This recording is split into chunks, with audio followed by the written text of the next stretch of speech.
Hello everybody, it is Saturday the 17th of August.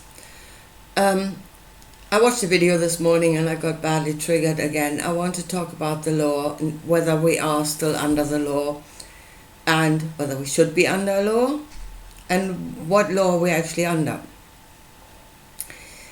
So, and I want to talk about Sophia in the end, and yeah. Well, let's start with the law in the Old Testament. There are actually two laws in the Old Testament. The first one was given to Moses on top of that mountain, and it was the Ten Commandments. And that is the only one that has actually been said that it is the word of God, like written with his own finger, written in stone. That's the Ten Commandments. And I really think that that law was given to Moses, as in it came out of Moses himself. I think that was a law that came out of enlightenment, which is knowledge of self. And I don't know if we still know that this is actually the temple of the living God, your body. There was a time we knew that. And that the Spirit of God dwells within the temple. Do we still know that? There was a time we knew that too. So the word of God came out of the temple, and it was the Ten Commandments. And then came the law of Moses, what's now known as the law of Moses. But that was given by the Spirit that led them. So one came from within out, and the other from outside in, so to speak. And there's a lot of, in the law of Moses, that is contradicting, is in conflict with the Ten Commandments, especially if there is a commandment that says you shall not kill, and then the law of Moses has got tons of death sentences. So that is in conflict. One is in conflict with the other, and then which one would you put above the other? Yeah? To me, the Ten Commandments are the highest. And I actually reject the law of Moses for the reason that it contradicts the law of God in many places. So I would reject that completely. But now, coming to Jesus, and then of course the Christians afterwards, we are no longer under the law. So what actually happened there? Now let me first say there are many other laws, obviously, apart from those two. One was given to humanity, one was given to Moses.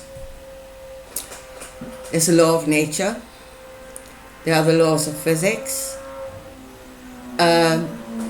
There's laws that tell the stars, bind the stars in their path. The suns, the stars, the cosmos. Laws of the Creator. Yeah? There is nothing out there in the cosmos that just willy-nilly goes wherever it wants. There are some planets that do that, but most are bound within the laws of the cosmos. So there are those laws. Now, when Jesus brought the knowledge of the Father, that's what he said, I bring the knowledge of the Father. First of all, the knowledge again was being given through a moment. That is again a moment of enlightenment, go into a higher level of consciousness. Yes, step aside. Oh no, get ye behind me, Satan. Step aside, fear. Let me through. And then knowing this world in a different way. But something else happened, and to my mind, that was allowed at the time to a human being, because he actually broke several laws. He broke the law of nature, and he broke the law of physics. In several of his, the laws of physics, he broke that, and the law of nature, something dies, it's usually dead. And healing does not usually occur the way it did in the miracles. But here, I think, well, I'm quite sure that was the gift of the Father, of our Father of this world, that elevated man above those laws. Yeah? Or gave him the knowledge how to get above those laws. But, having said that, the miracles themselves were in service to life. Every one of them. Yeah? It was healing, it was, resurrecting the dead, feeding, and even the walking on water bed. He did not go for a stroll on the Sea of Galilee because he felt like it. There were people in a boat that were in danger, so it was in order to save. So those laws were suspended if it was in service to life. And it was that every time. So it was not a free-for-all when Jesus did what he did. It was a gift. That knowledge was a gift, but it was not to, again, it's not a free-for-all. It is still bound within laws. But I don't know, if you have children, you might know this one. Sometimes if you give a child an inch, it will run a mile. And I think that is what some of humanity have done. They've caught on that these laws can be broken, and that man can be elevated above those laws, have a knowledge that is above those laws. And then we become gods that rule over everything and can do whatever they want. Which I think it was never meant that way. But as I said, at the moment, this world is ruled over by the lawless ones. Absolutely lawless. There is no law of conscience. They completely disregard the laws of nature or balance in nature. They mess with the laws of physics. They're going now into quantum physics, and if Greg Braden is right, and they're messing with the whole space-time thing. Yeah, those people have most definitely thrown Satan out of their heaven. Yeah, there is no more fear. There is nothing holding them back. There is no more accuser. And then to say they have overcome their lower nature. Absolutely they have. And that is the outcome. There is no more accuser telling them to stop. And they're running, and unless they stop soon, they're running toward the abyss. Yeah? And they're going to fall clean off a cliff. Unless they start rethinking themselves. But here again, that's this teaching of, that you're actually imprisoned here. You must detach from your lower nature. And then here we have now the head-heart connection, the head-heart. Yeah, no more mention of lower nature. That's beneath us. We are gods. And we don't know where to stop. Yeah, that knowledge is actually I keep saying that knowledge is for grown-ups. Enlightened knowledge is for grown-ups. Yeah? If you can suspend laws, then that is for grown-ups. You set laws for a child because they don't know what they're doing and they're too immature to handle the responsibility. But if you actually get the knowledge of how to suspend those laws, then you need to be grown up, and if no limits are set for you anymore by those laws, you have to set them yourself. That is taking responsibility, and that is actually what a grown-up should do.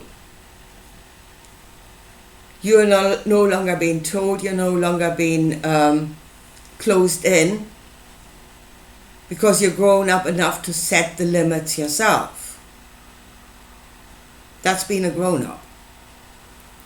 And apparently they don't have that. They are children. They're like 5-year-olds. We can, therefore we shall.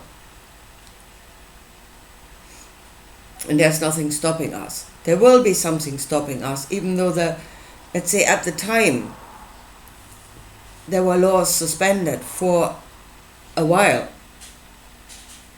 They will come back. They're not suspended forever. And there will be consequences. You know, it's like you part the sea, yes, but then the sea will come together again. It's not going to stay parted forever.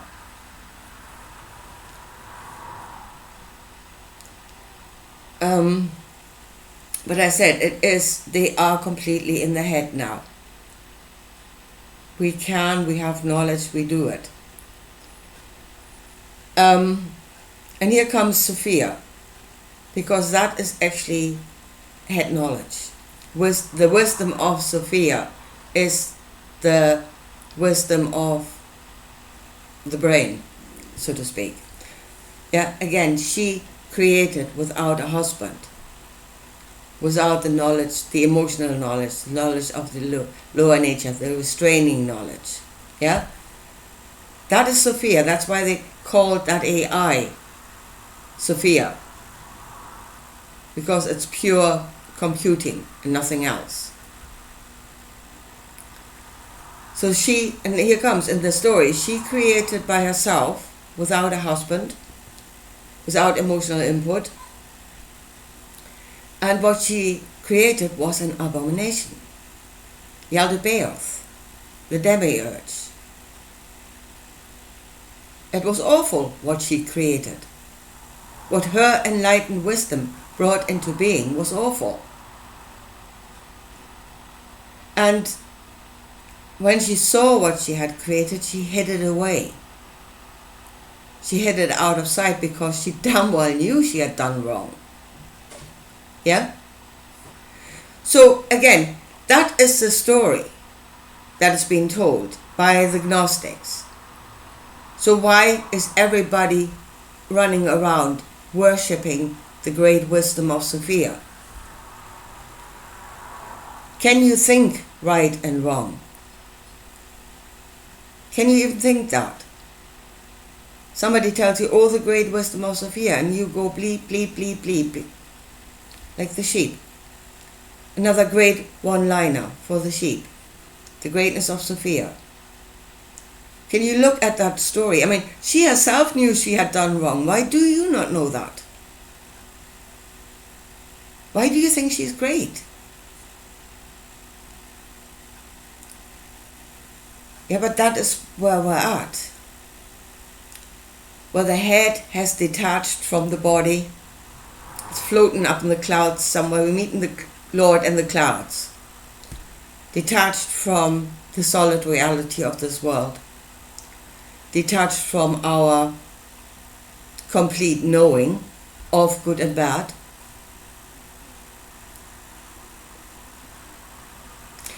It's also said, you know, that bit about in Genesis 3, verse 22, you know, behold, the man is become of one of us. The man. That is your emotional knowing. That is your lower nature. It has become as God, in that it knows good and bad.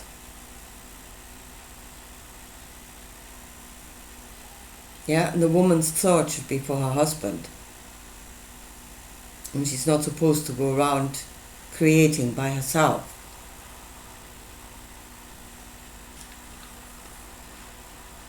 So, but as I said, we have become humanity has become lawless. It's not that we're no longer bound by any, we are no longer bound by any law. We're no longer bound by fear. We've thrown the accuser out, we're no longer listening. And we no longer, I don't know what we think we are, to be quite honest. So yes, I think we have to rethink ourselves. all that was done in the New Testament was that laws were temporarily suspended. Yeah, and that knowledge was given in order to serve life. Not to rule over, not to get not to get riches, man-made riches. You know, that kind of riches. Gold, money, that kind of, it wasn't for that. In fact, later on in the Bible, whenever the disciples were doing this thing and were approached by a man that asked to be taught that knowledge so he could make money, yeah, they told him that God would punish him for that.